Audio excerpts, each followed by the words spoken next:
Mga boss, mayroon nga pala ako rin ng pork tenderloin at magluluto naman tayo ng pork roulade.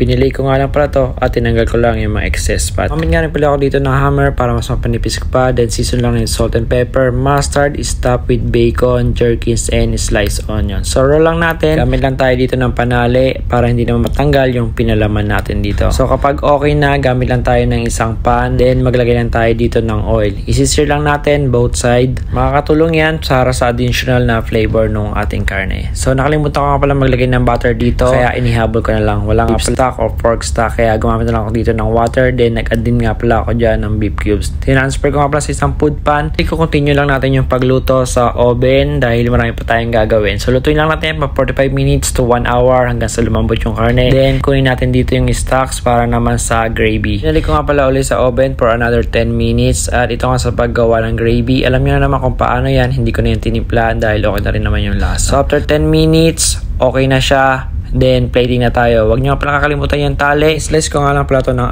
4. Bahala kayo kung gusto nyo na mas marami pa or mas manipis pa. Pero sa akin, okay na to. And gumamit lang din pala ako sa side dish ng green peas, potato, and red cabbage. Kung ano yung available sa bar ko, yun lang naman yung ginagamit ko dahil wala namang ibang pagkukunan. So, yun lang. Bon appetit!